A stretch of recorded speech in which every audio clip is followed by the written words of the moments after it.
Hi, everybody. I'm Raina from Garden District Bookshop, and this is Virtual Happy Hour. I want to thank you very much for joining me again this evening, and I'm really excited tonight to talk to a local debut author, Madison Webb. Her debut book is Mardi Gras in New Orleans. It's this great new kids book we're going to talk about. It is definitely a must-have for this special Mardi Gras season that we're about to enter. And I'm going to click the button and invite Madison on here. Hi, Madison. Hi, Raina. How are you doing this evening? Good. Just glad the rain has held off this afternoon a little bit so my boys can get some energy out outside. That's nice. They're still young enough to just run outside. My son's 14. He's like, not unless I make him. That's the best answer. He just doesn't unless I make him do it. Yeah. Oh my gosh. How old are your little ones? They're 2 and 4, and then I'm 35 weeks pregnant. So yes, I was going to ask you. We usually start with what you're drinking. So I have a rum and Coke here, but what are you drinking? I'm having rooibos tea. Ooh, I love that teacup. That's so pretty. Thank you. It also it complements your top, so you're working very well coordinating. It's working perfectly. Perfect. And I wanted to say, everybody, if you have any comments or questions for me or for Madison, type them in the comments. We are here to answer all your questions about writing or Mardi Gras in New Orleans specifically. Anything you got, throw it at us. We would love to interact with you. Also, a fun thing to do is let us know where you're watching from. So even if you don't have a question, it's fun to just type in where you're watching from so we can see that too. And that's fun. All right. So Mardi Gras in New Orleans is your first book. Yes. Oh, there you go. What inspired you, and do you want to write more books? What inspired you writing Mardi Gras in New Orleans to start? Well, first of all, I'm not originally from New Orleans, so we've been here about 4 years, and I just immediately fell in love with the city. You know, like cities have different personalities, and we've lived in so many different cities over the past 10 years, and right when we moved here, I just thought, this feels like home.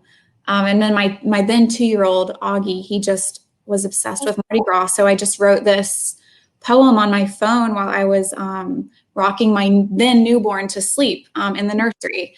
And, you know, with rhymes, you have to kind of workshop them for a while. So then after, you know, toying with the idea on my phone for several months, then I just went and, you know, worked with it on the computer and made sure that the meter was right and the rhythm was right and the, you know, correct number of stressed and unstressed syllables. So, yeah, it was a long work in progress, but it was just kind of born out of the idea of falling in love with a city that I had recently moved to and was able to get a new perspective on the city. That is a story you hear actually kind of often, like you had this spark of an idea and then you just sat down and you just started, but you typed it out on your phone? Yeah, just in the dark. Yeah, while I was rocking my newborn to sleep. Yeah, but I mean, it was rough, you know. But then, you know, a year later, I felt like, you know, as solid as it could be. So, yeah. So, are you a poet? No. My background is in journalism and grant writing. So it was kind of for Augie, and it was like I don't know, maybe after having a baby, I just needed a creative outlet or something. Can relate to that. So yeah, it just happened so naturally. It was completely unplanned. And then I just, you know, workshopped it and read it to my husband, and kind of that snowballed from there. And then I put it away for a while, and then, yeah. So I guess what gave you the idea to take it from just this, you know, poem that you wrote kind of to your son on your phone to turn that into an actual physical book thing that we can all see? I guess just reading it to him and reading other children's books. I just thought Mardi Gras lends itself to illustrations. You know, like there are words, of course, and I hope that people can garner a good image of Mardi Gras and what New Orleans is and the soul of the city and the spirit of the city from my words. But it just is asking for a beautiful illustrator to come and give it life. So then I just started following a lot of Jackson Square artists on Instagram, and eventually found a publisher and found Melissa, the artist, who's just phenomenal. I think we just complemented each other really well, and yeah, kind of. Well, let's talk about that. How did you just find Melissa? Is she a Jackson Square artist? Does those things connect? Yes, she is. Yes. I followed a bunch of them, and I just, was diving through their Instagrams, and there are a couple of her paintings that I just thought they're perfect. Her style of painting is exactly what I was looking for. So that's amazing. Freedom and go ahead. Oh no! So you just approached her with this, "Hey, I like your art." Yeah. Well, pretty much I did. I sent her the poem, and she liked it, and she said, "I've never done a children's book before," and I was like, "I haven't either. Should we try this together?" And we did, and we jumped right in. And I feel like, sometimes you have to do that.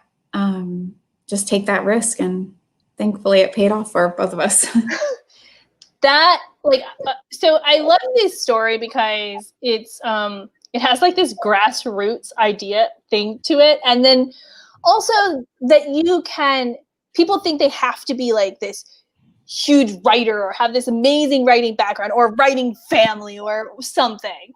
Mm-hmm. And the truth is, a lot of times, I mean, yes, there's luck involved in everything and tons of hard work for sure, but a lot of times it's about doing it. Right. You pulled out your phone, you started typing some stuff, you were kind of inspired, and then your son kind of liked it, then you're like, oh, maybe I'll turn it into a book. And you just repeatedly make these decisions to like, okay, I am going to put this in book form. I am going to contact this illustrator. What's the worst she could say? No, I'm not into that. Right. Okay. And you keep going and you just make these decisions to actually sit down and do the thing. Right. And now you have this awesome book, which I also have to say that I see a lot of books. And honest to God, I love your book so much, and it's so pretty. And I love the poem. It touches on all of the pieces of Mardi Gras that you both experience as a tourist who might only come for a weekend of parades or something and only knows the St. Charles or something, and also the Mardi Gras that locals live to. Just the people walking down your street. Right. For seemingly no reason, just in awesome costumes, or they've gotten some instruments together and they're just going. And the Mardi Gras is all over the city and is so many different things and different things to different people. And I love how your book kind of touches on that. Thank you. Yeah, I tried. I mean, it belongs to everyone. And that's like, the second to last page, where everyone's gathered in front of the cathedral.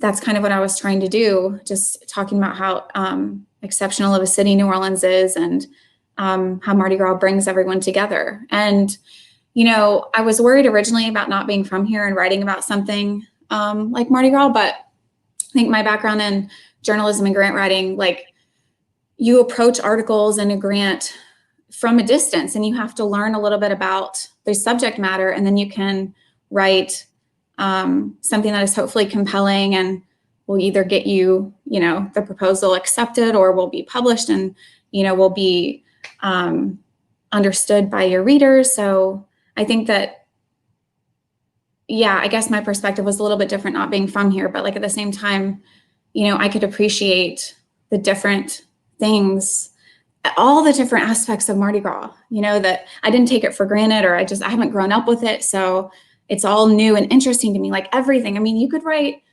there could be a library of Mardi Gras. Like, we have one page on the Mardi Gras Indians, but you could talk about how long it takes them to sew their costumes, the chanting. It's so deep. It's so rich. I mean, this is just like a surface level thing, but, we could really dive into this so much further. I love that you love New Orleans. And it shows. It shows no matter how long you've been here. I've been here 15 years. So I'm not from here originally either. But you can tell the difference in people who come here and they move or visit or whatever, and they love it.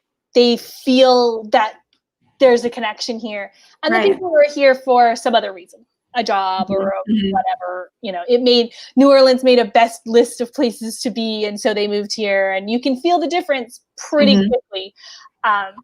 You clearly love it here. And I think that translates into your book as well.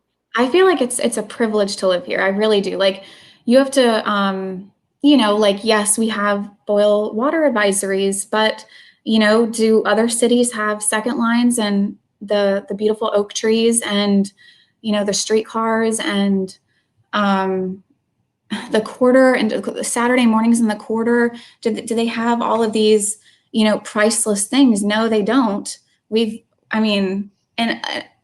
Other cities have their own qualities, but New Orleans is a treasure. It really is. And yeah, falling in love with the city is why I guess I wrote the book. Yeah.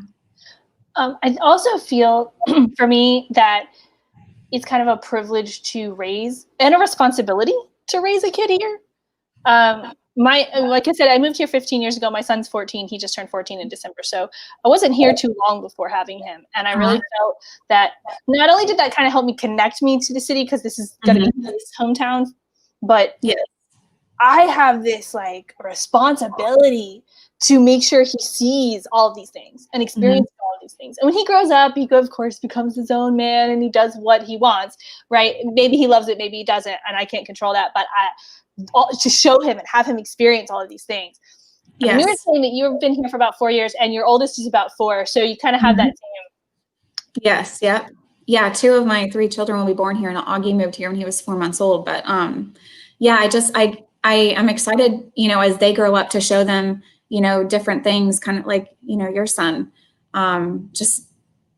expose them to more and more things, like eventually, Frenchmen and things like that. But right now, if we lived in a different city, maybe my 2 and 4-year-olds wouldn't know, 6 different instruments or something right now. Like, it's just, they don't think it's unusual to see a pop-up jazz ensemble in the park on a Sunday. It's just, it's magic for them. And I'm not even exaggerating. It feels like Paris, kind of like it's people love it as much as they would love Paris.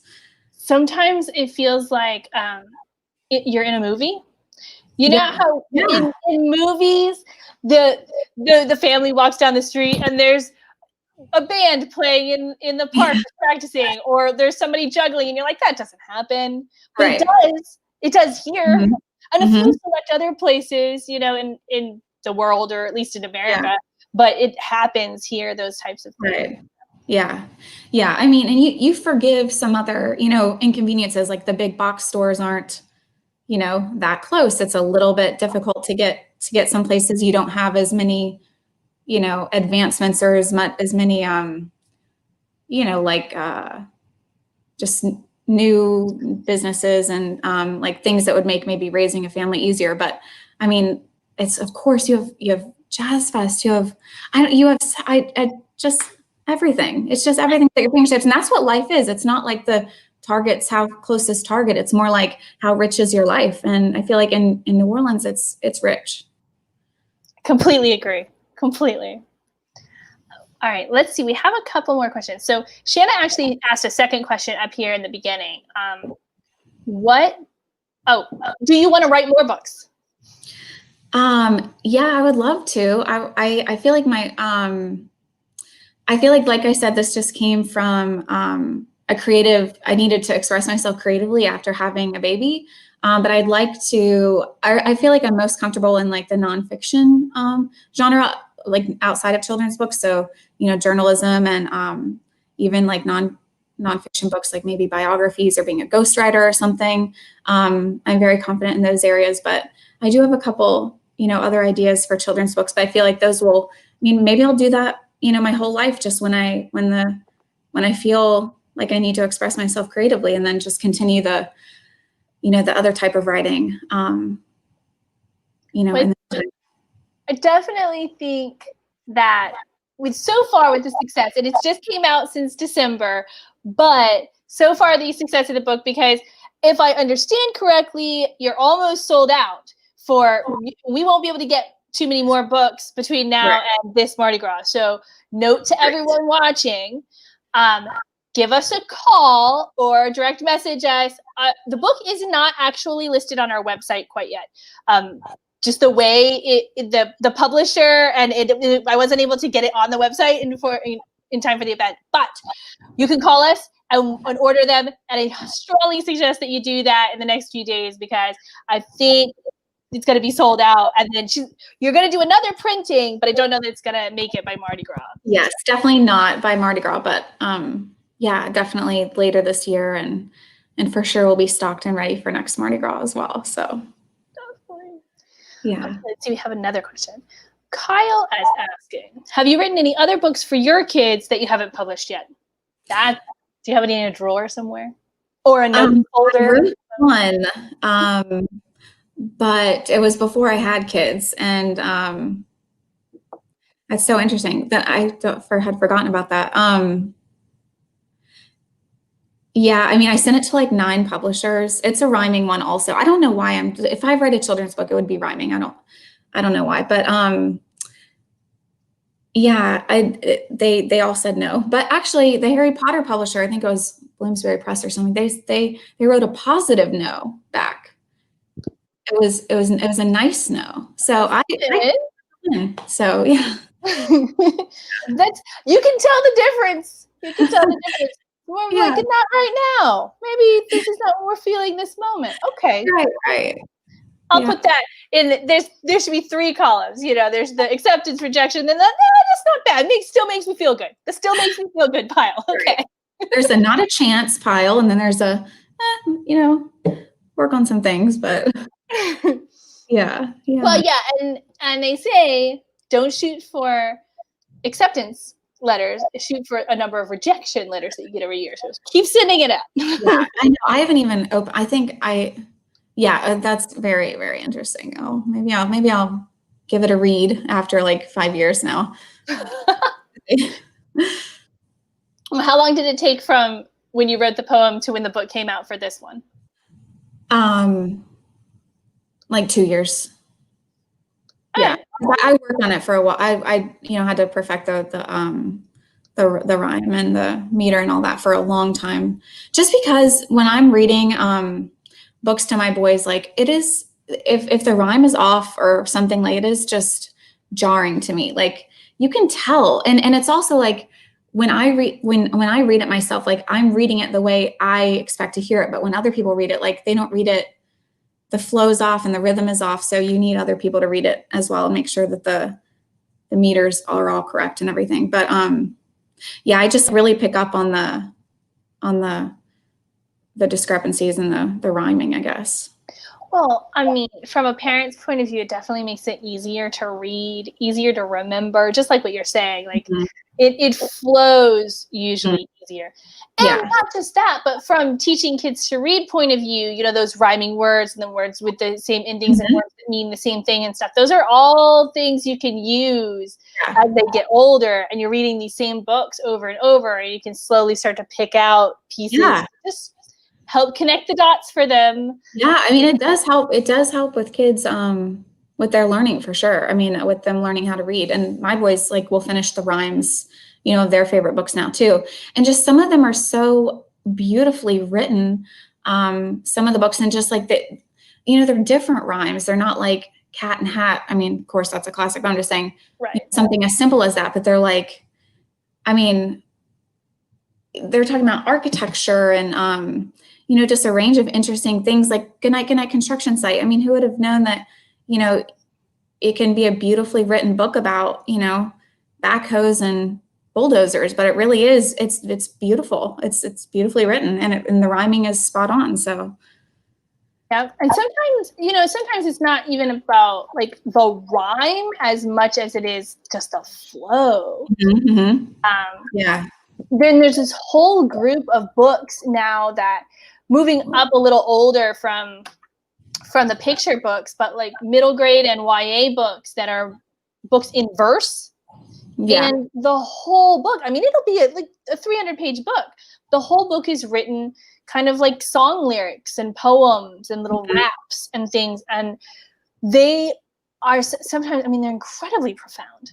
Yeah. They're so well written, but you can read them like they just flow the whole thing.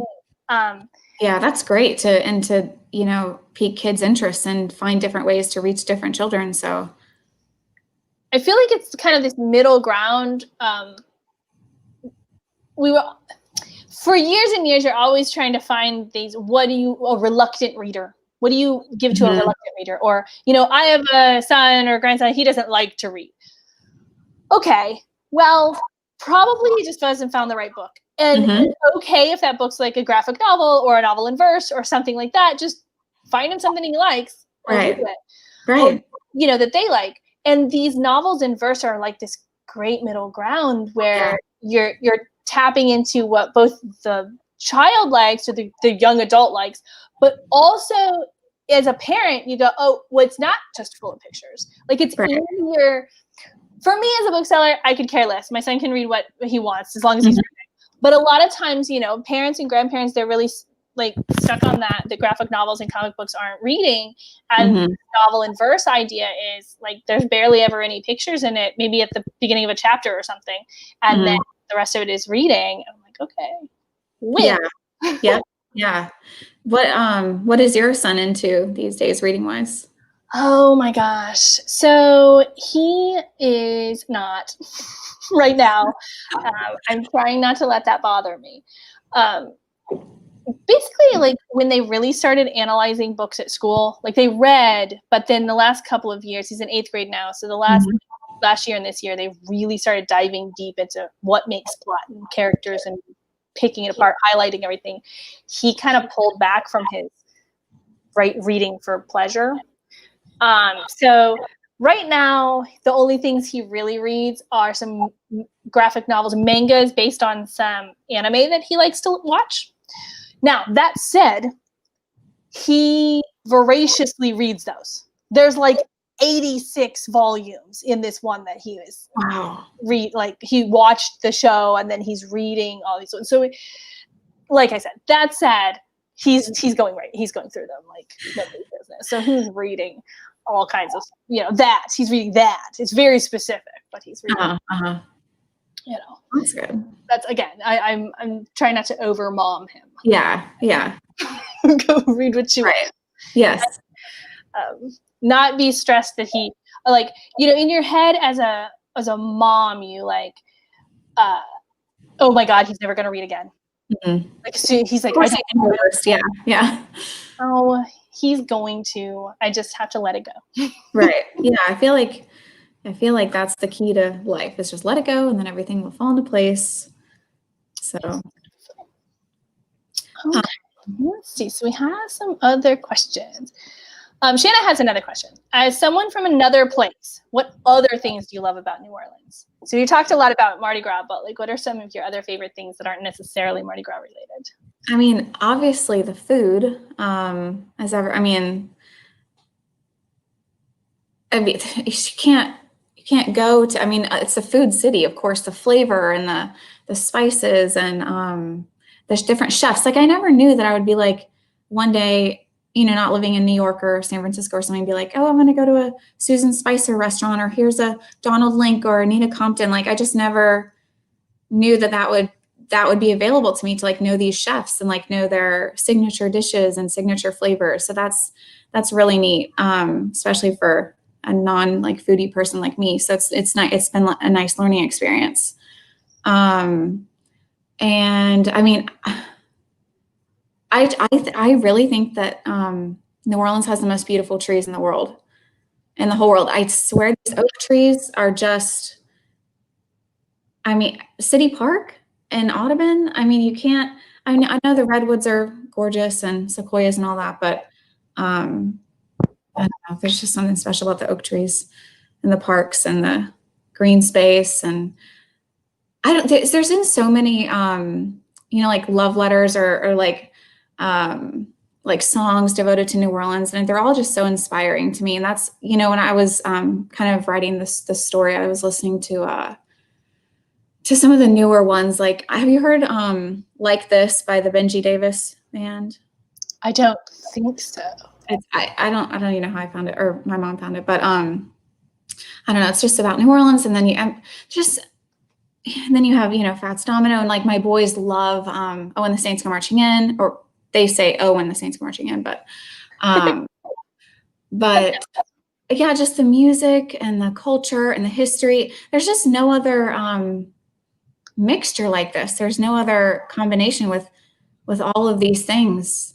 No, there's not many other cities. And like I said, we've lived in five states in 9 years. So we've had our fair share of moves, but New Orleans feels like home, and we're happy to be here. What took you to all those places in such a short amount of time? My husband's job. Yeah, that's always an interesting, reasons for traveling. My husband travels for his job as well, but he travels. Like, we stay here because he's gone. He hasn't since last March, but he usually goes for 3 to 10 days, depending on the project or whatever. Wow. All over the country. So yeah, in the beginning, we traveled a lot with him when our son was really little, and the plane ticket was free. Under 2. Yeah, sure. We went a lot of places. But then, as school starts, the plane ticket becomes expensive, and then the school starts and different things. We don't get to go with them quite as much anymore. But sometimes you can still hop on some little trip, and then you end up spending like a week. And I spent a week in like Lufkin, Texas, which is basically the middle of nowhere. But when you're stuck there for a whole week, you learn they have parks and bookstore and a little, you start learning all these little things about them. It's fun to do that as well, to actually travel. Yeah, it's nice to tag along too, because you're not, you don't have to do anything, and you can just appreciate it and just enjoy the break and enjoy a new city. I love learning about new cities, and I love travel in general. I know. I don't know. When do you think we're going to be able to travel again? I do not know, but I will tell you one of my least favorite things about this whole pandemic, if I had to rank them, other than the getting sick part, let's just assume that's absolutely the worst one, right? Yeah. Is that not only can you not travel, you can't really plan to travel, because I have no idea when we're going to be able to get the vaccine, or even if that means that now you can go places different. Everywhere has different rules and stuff. So yeah. I just saw that the Olympics might be canceled or maybe again postponed in Japan. So I don't know.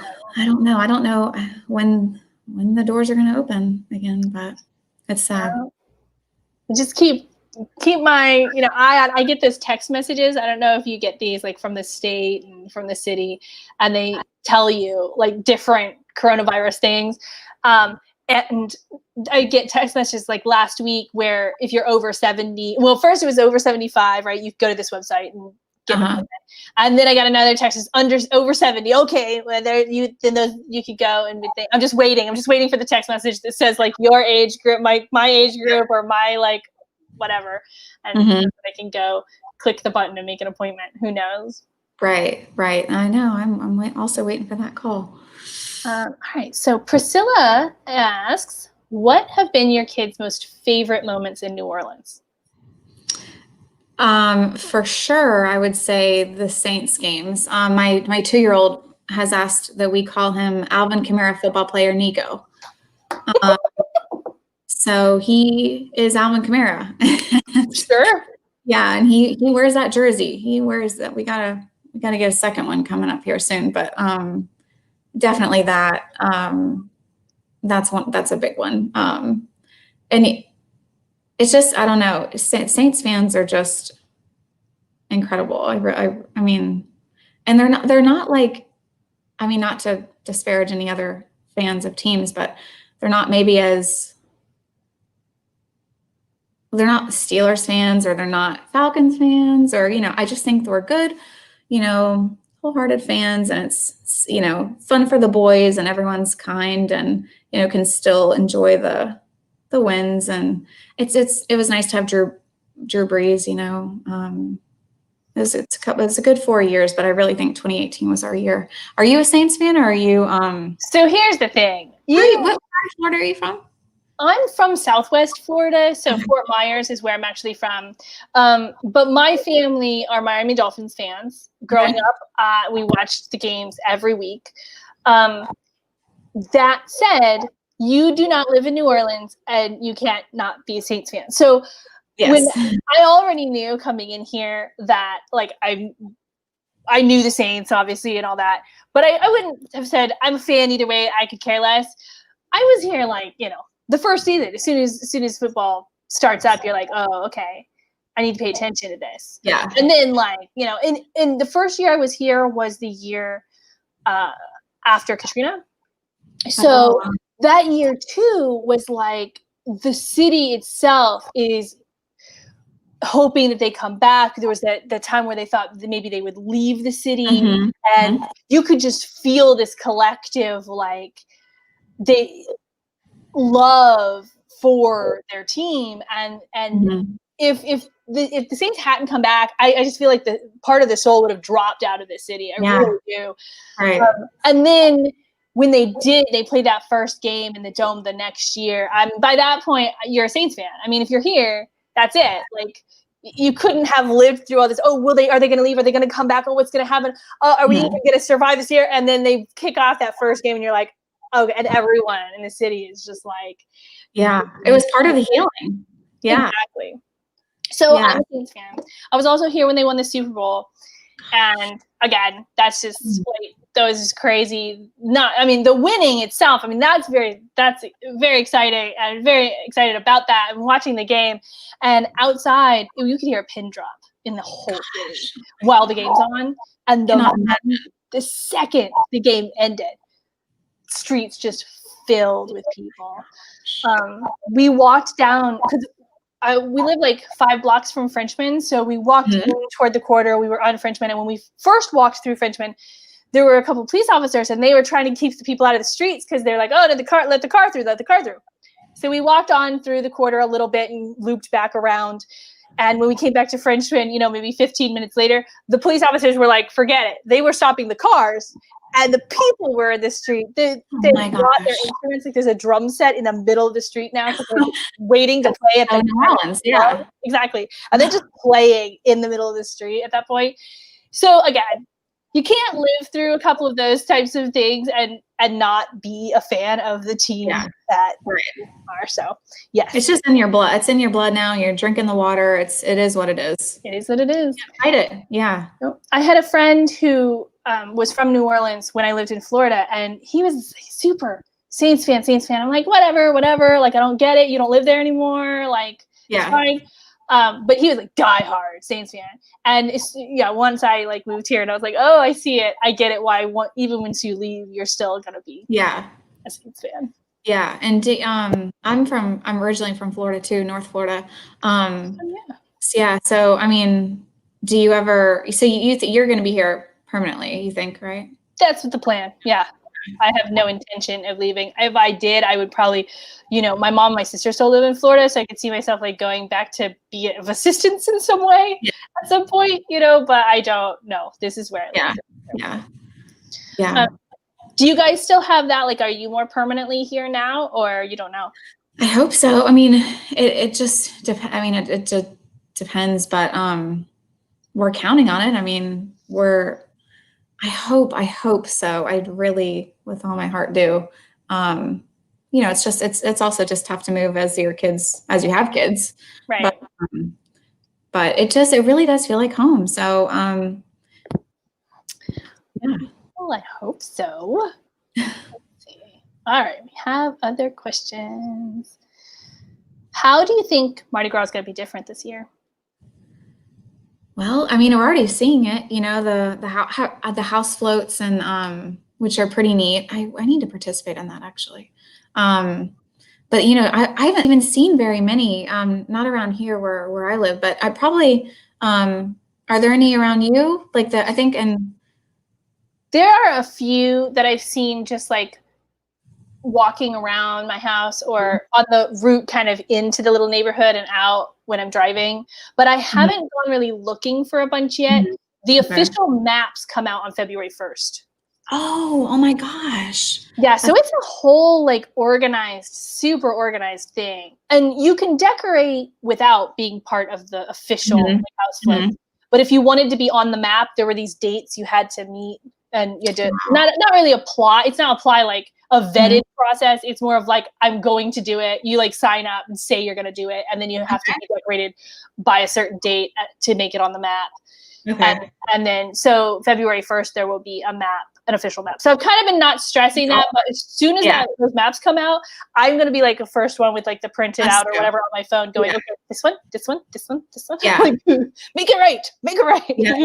Right. Figuring out Yeah, that's good because it's so sad too with the artists, you know, the float designers and the painters and all that stuff, like, you know, them being out of work. So I'm so glad that someone mobilized, you know, all these resources and these people who would have been so busy right now and they were able to put this together with the house floats. I mean, so just for people who don't know, you're decorating your house and you can have, I think you can have like different names and it's just, it is very involved, like Raina said, but they're pretty neat. Like even some businesses are doing it.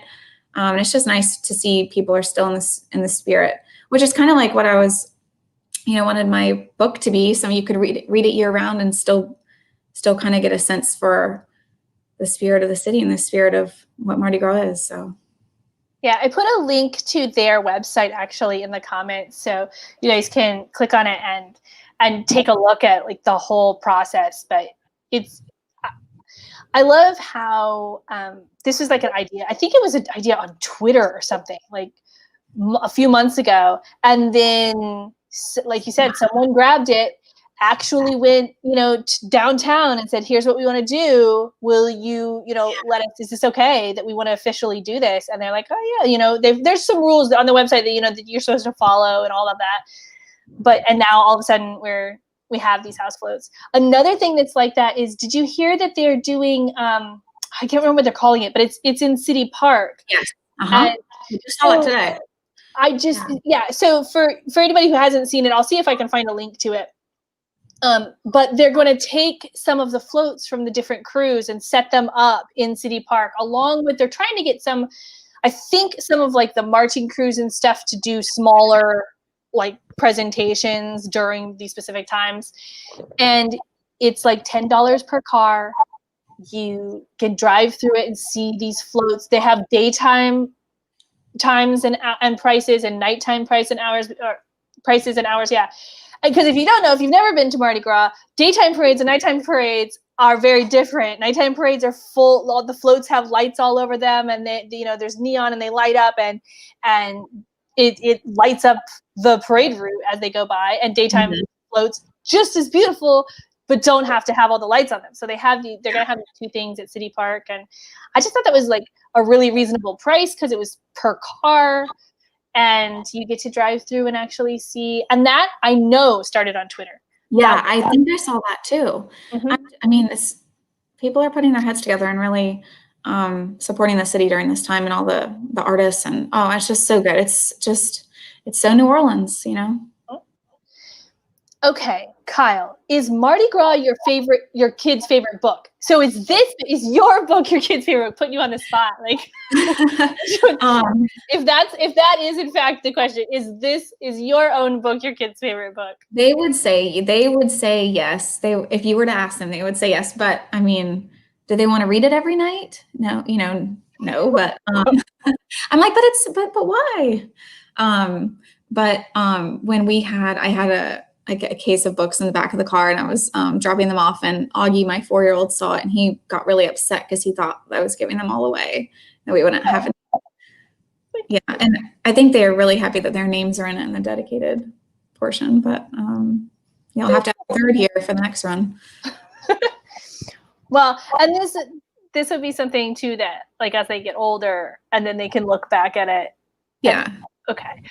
That dedication that they may not truly understand right now. They just see their name, in a book. They just see their name. Right. Yeah. It will have bigger meaning later. Right. Yeah. So, and then a follow-up, what is your favorite book? Okay, Kyle, I have a question though. What is her favorite kids book? As in, like, what's her favorite kids book for herself, or to read to her kids, or just what's your favorite book? So we can answer all three of those questions, honestly, but, like, I wonder which one you are asking specifically, Kyle. So I'm going to ask, what is your favorite book to read to your kids, but you can't pick your own? Okay. I actually like when my husband reads Mardi Gras New Orleans to them better than me. I like when he reads it better than when I read it. But I brought some of their books down just so I would jog my memory. But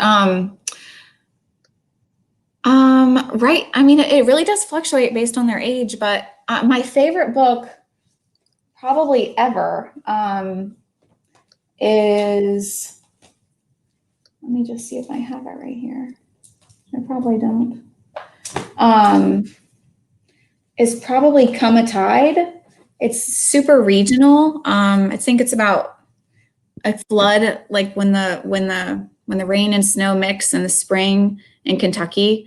Then it floods these little mountain villages. It's very short. It's not rhyming, surprisingly. But yeah, I think Come a Tide. And then, some of the newer ones we've been reading, like the Iggy Peck Architect or Rosie Revere Engineer. Those are very good. Yeah. So trying to see Come a Tide. I was looking. Yeah, it's older, so it might not. It might be. It might be out of print. Yeah, I see it though. I do see it. Come a Tide. It's not on our website, but if you Google it, it does show up. And yeah, I think it's out of print, which is why it's not showing up on the website. But like Iggy Peck Architect, Iggy Peck the Architect, I think is really fun, and fun. It's good rhyming. I'll see that one. I know I can get the link to for the website, and that whole series is really fun. That Iggy Peck, like the Architect, and then there's a few different ones that Rosie Revere, they highlight careers basically. Mm-hmm. And I think there's one running for president or something. Oh yeah, Rosie Perez or something running for president or something. Yeah. My favorite book to read to my son when he was like this age is called Racer Dogs. Racer Dogs, okay. Yeah, and that it rhymes, and it's just a silly book about a bunch of dogs that get in cars and run a race. But it's one of those books we were talking about earlier. Where it just sort of flows and it rhymes and it's a little silly. And as you go along, it has all these different little things you can pick out or not. You can just read straight through it. Done both. And that was one that he picked. He actually picked it a lot to begin with. And then it was so fun to read that, like, if he was undecided, I'd be like, how about Racer Dogs? Okay. And then we would read that. It's interesting what kids are drawn to. And, if there are some that I like that I enjoy reading that they, maybe don't prefer as much or vice versa. But it's just that quality time reading together is just so special. Yeah. That's reading every night to my son is definitely like, that was something that I greatly miss. Yeah. When does that stop? Well, I don't know, because it kind of stopped with my son a little later than what I've heard, because he is so into reading. But maybe in the last year, I would be like, "Oh, you want to read a story?" No. It's I'd sit down to I would go in, "Oh, good night, I love you," do the sort of good night routine. But then when I got to where I was gonna maybe sit down and read, he'd be like, Are we reading tonight? Or do we need to read? I was like, I guess not. No. Okay. Oh. So yeah, it's like it is this transition period because obviously Yeah. it's fine. But Yeah. we're still technically in the middle of a book, which honestly is the part of the book to me. I am in the middle of a Warrior Cats book that I've been in the middle of for the last 4 months. Oh my God. because we've every once in a while we will read a chapter or something. And then for another 3 weeks, we'll be like, no. I'm like, okay, cool. I don't need to know how it ends. It's fine. Like you finish it and then you don't tell them that you finish it. Well, I mean, we might get, if it goes too long between chapters, I might have to get to that point where I'm like, nope, I'm just going to take it and finish it. I need to know what happens to Fireclaw. Or, that's one of all the cats. It's about cats and like these cat clans, and they all get these warrior cat names. And it's so funny. He loved them. He's actually already read it. This is one that he specifically said to me, oh, you should read this. Let's read it. Oh my gosh. That is so sweet. Here's some parenting, bookish parent advice. Okay. If your kids tell you they really, really like a book, read it.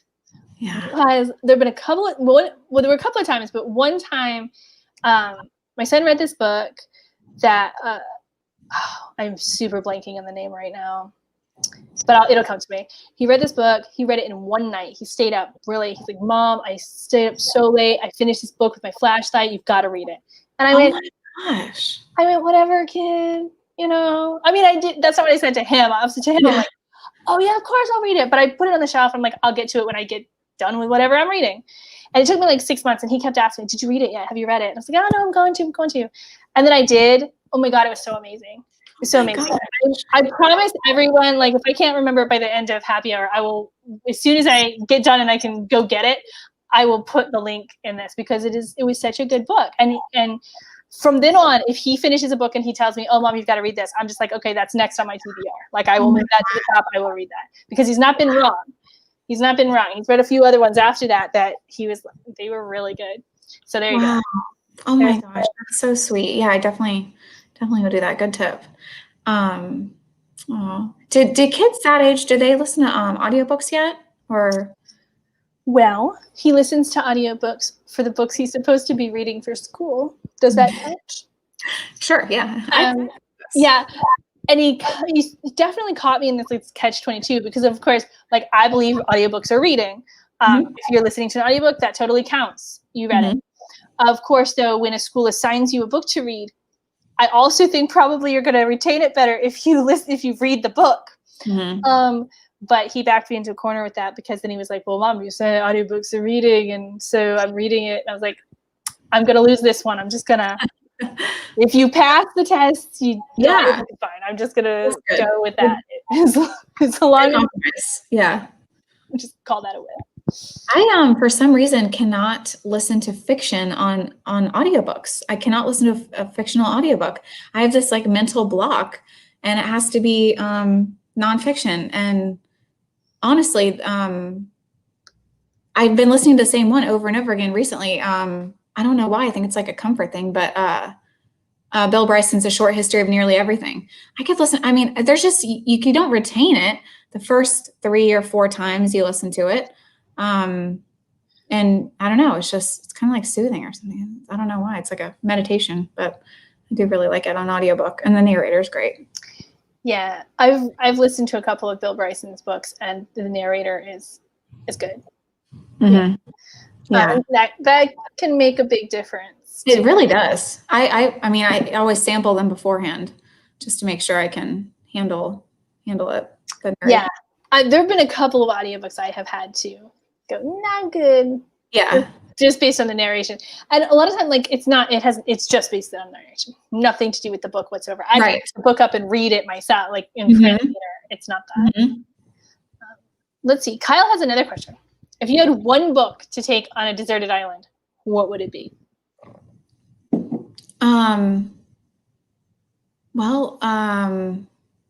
The book I've read the most in my life is The Godfather. I'm not like a one to read books multiple, 10 times, but I've probably read The Godfather most, but probably Shogun. You're a heavy hitter with your books. Am I? Yeah. I like to escape, and so I don't know. Well, those are I mean, it builds this whole world, so you can like get in there. Yeah. What about you? I suppose on a deserted island, you definitely want. You're like after a while, I can't see the same palm tree again. Please take me away. I would go with something a little bit lighter, but I'm gonna kind of cheat because it's the Hitchhiker's Guide to the Galaxy, the series. Okay. Like, I feel like the first book is great, but you need like all 5 of them in order to like, you get the whole story and the whole world. And it just, I don't know. It's those are books that I've read over and over again. They make me laugh every time. I've not even read it. I'm so not. I will read it now that you say it's like your favorite and you take it. Well, definitely, like it's there's 5 of them, but they're all short. So you can if you just pick up Hitchhiker's Guide to the Galaxy and you read that, if you like it, keep going. It's great. Like I read them all, but if you don't, you at least know the story. You know what it's about. You've gotten the vibe of the whole thing. Now you know. And it's not. I don't have it right in front of me, but it's 200 pages, maybe. Like it's not much over that if it is. So. Yeah, and if you've seen the movie, ignore the movie. Okay, I haven't. Yeah. Good. Just don't. Yeah. What is it similar to? So it's sci-fi. It's British. Like British humor. It's British humor. I'm trying to think of like what it's similar to, like in book form. But it's. Is it like Brave New World or not at all? No, it's much sillier. Much sillier than that. The setup is that there's an alien who's crash landed on Earth, and he's been here for a while as a human. And then due to reasons, the universal people are going to blow up the Earth to make way for a super space highway. It's like we're just so little and inconsequential. They're just going to blow us up and make this highway. He knows, he finds out, and he rescues himself and his friend, his one human friend he's made in his time here. And they are now hitchhiking through the galaxy because they had to just get picked up. He doesn't have a spaceship, so he just had to hitchhike onto some spaceship, and he's an alien, so he knows how to do that. And hilarity ensues essentially from this. They don't really have a place to live. The Earth has now been exploded, and they go through. And it's just that sort of Monty Python or like Righto Jeeves type of British witty humor mixed with some hilarious, like ridiculousness because it's outer space and That's really I'm definitely gonna read that one. It's a fun short read, and I could definitely take that to a deserted island, put it down the next day, get tired of the coconuts again, pick it up and read it. Right, at least it puts you in a good mood. I mean, Shogun I'd get lost in the world and then start speaking some Japanese to coconuts or something. But Castaway, it's fine. Yeah. I saw on your Instagram that you like Alexander McCall Smith, and you didn't like the #1 Ladies Detective Agency. That's the only ones I read of his, so I just didn't know. Yeah, I remember I read the first one and I was like, it was okay. Maybe I kind of read it at like the height of when it was supposed to be like the most amazing book going on, and sometimes when that happens, you're like, okay, it didn't live up to like this. So maybe I should try it again. To be fair, but I just didn't. But I love like anything else that I've read by his. I need to read more of his then. Again, there's another series here. I'm gonna have to look it up. But there's another series of his that I do like. Okay, yeah, I think I remember something based in England or something. I don't know. Oh yeah. I think most of his stuff is based in England, or like I've read a lot of his short story collections that are they'll have stories all over, which is another thing I kind of like about him with travel aspect, because you'll have one set in France and one set in England and one set in Africa, and it'll be all around. I'm like, okay, I'm being transported to these little places. Yeah, I liked visiting Botswana during those books. So, yeah. Let's see if we have. What social media are you on?